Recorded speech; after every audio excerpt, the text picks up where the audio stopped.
Knights of the road, here's your stallion. The car for freedom.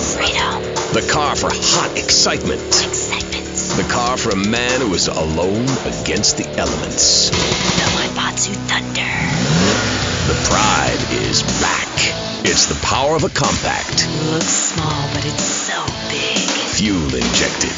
Inject me. My Batsu Thunder. On the toll road of life, you have to pay to prove you can.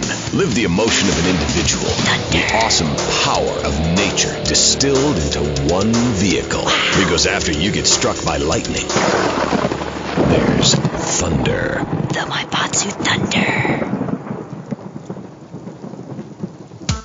Hello, welcome back to KCHAT. I'm a woman, so I know it's important to discuss feelings. That's why we don't have any male hosts on this station. People open up more to women. I was telling my girlfriend yesterday, if a woman were president, we'd nuke a country every 28 days. In these times of trouble, of international scary things that cause anxiety, people seek soul ice. Or is that solace? Oh my God. Some visit lady friends, others go to a bar, and a strange few talk to rocks. My next guest is the author of this book, I'm Lovin' the Coven. She sits on the board of the Vice City Renaissance Committee, Gethsemane. Gethsemane. Welcome to the show. Hello, Amy. I brought you a crystal. Isn't it gorgeous? I guess so, if you're into shiny glass. I prefer lacy gloves. Amy, for many thousands of years, my people have been using crystals and gemstones to heal the sick.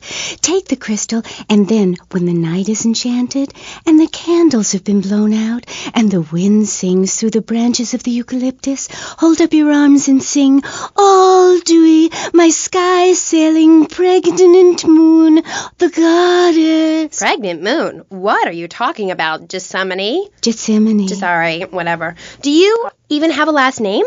My compost coven named me Gethsemane Starhawk Moonraker. Trust me, Amy, I'm quite accustomed to people persecuting us. It's been going on for thousands of years. Native Americans, they studied crystals. The ancient Chinese, Belgians, Superman, they all studied crystals. So why do you view it as so weird?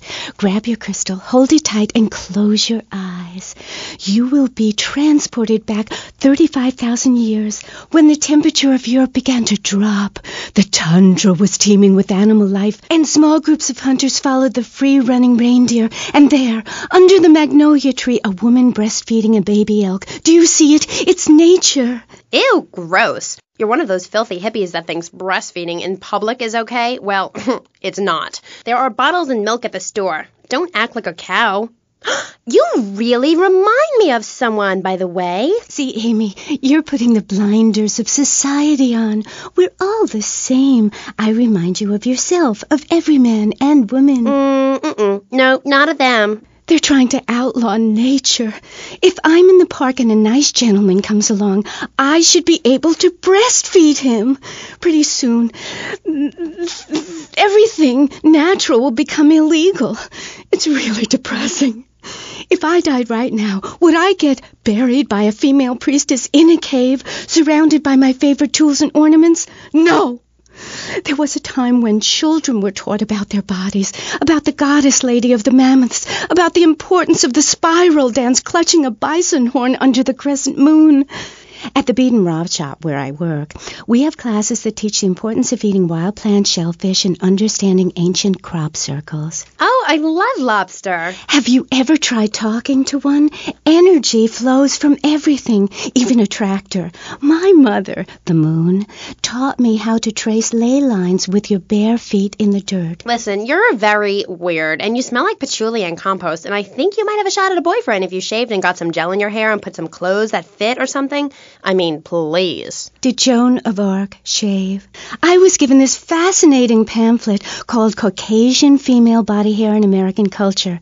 Amy, I love you like my sister, but honey, you've fallen prey to a sustained marketing assault that began in 1502 to convince women that underarm and leg hair was wrong. There's nothing more natural than this enormous bush I've got growing under each arm. Having hair is natural. What's the deal with Anglo-Saxons? I mean, Go to England. The women there don't shave their underarms. It's really quite attractive. You just need to focus your eyes to look for healthy signs and not the signs of socialized barbarism, like shaving or wearing deodorant or birthing in a hospital, rather than the open air like a wolf cub. Remember Brother Romulus and Noble Remus? Wolf-raised. I find this really interesting. Not really, but I say this because I'm told to. I'll be back on KCHAT after these messages from our sponsors. Howdy, partner. It's 4:30 in the morning here at Farewell Ranch, and it's time to get up and work the old cows. Get up, y'all! At Farewell Ranch, old people don't sit around stagnating, watching game shows and talking about the good old days, sinking into the grave in a urine-soaked mess. At Farewell Ranch, they sweat and toil until the breaking point and keep that miserable contemplation of mortality at bay. Hell, at steering time, we'll work Grandpa so hard he'll wish he was dead. At the end of the day, he'll sit down in the bluegrass, eat a bowl of commemorative beans, and enjoy sing-alongs at one of our nightly funerals. It's the cowboy's code. Work hard, don't shower, and die in your boots. Right, Norm? My prostate. Farewell Ranch, the only way to ride into the sunset. It's the knife that saved America. If you liked the film Exploder, you'll love this enormous commemorative survival knife. In the handle, you'll find all of the things you'll need in any wilderness, disaster situation, or the jungle of your backyard. It comes complete with fishing line, needle and thread for sewing gashes back together, and an incredibly useful and durable toothpick. Tim, go on without me. I got toffee stuck in tooth. It's okay, Ho-Chi. Try this. For those unplanned extended stays in the jungle, there's a saw for building your own hut, toilet paper, and a fold-out woman for company, as well as a serrated blade that can kill a man before he can scream. That'll shut you up. The Exploder Survival Knife. It's the knife that saved America. Now, it can save you. This knife killed 25,000 people in Cambodia. Now, you can too. Whatever. I'd die if I didn't have sissy spritz and blocks. Germs are like so gross. Oh, hi, I'm Amy and you're on KCHAT. Gethsemane. I can't get over how familiar you are. Oh, right, Amy. I really hope you read my book. The mysteries of the absolute can never be explained. Mother Nature knows more than all of us. That's what keeps people coming back for more. People are turning into zombies. A roof separates you from the sunshine in the morning. A bed separates you from the loving earth at night. That's what's so great about learning these things. When you're no longer oppressed by the cultural pressures of making money or showering or wiping yourself after using a toilet, you can focus on the important things. Do you travel, Amy? Well, I've been up north to the theme park, and last week I went to the beach. No, really travel. My Coven has been meeting every Thursday, Saturday to prepare for a grand coracle journey along the same route we took when our people came from Russia and Alaska along the Bering Strait. What's a coracle? Oh, is that like a Maibatsu? I prefer American cars. No. Coracle. Cora means Arabian gazelle, which we all know was the daughter of Zeus, and Kal means gather grass and sew it together. A coracle is a single-person rowing boat made of reeds and twigs from ancient Britain. There are so many wonderful things you can learn from the ancient Britons, Amy, like metallurgy and how to cauterize the wound when a bear has eaten your arm. Everyone used to have a coracle, Amy, even people who were scared of water. We're all about working to preserve the diversity of natural life. Reuse everything. Question, who's this we? My Coven. Like witches? No, yes, but not witches like you think. We're just a group of people who believe in communal sharing and chanting a lot and can't find husbands. Reading magazines, cloaks, wands, horned gods, rubbing your skin raw with rocks, dying of old age at 27, crying in terror when it starts to thunder, and these are all the things our ancestors did. Since I found my new mind and body, things have really changed for me. Our modern society only celebrates a select few. Every woman and every man is a star in the sky, Amy. Not just the ones that sing on TV or those people in the movies. I think I know what you need to separate your reflection from your true self. A Zen garden. Oh, my brother had one of those, and the federales came. No. Zen, silly girl. It's a little sandbox you draw pictures in.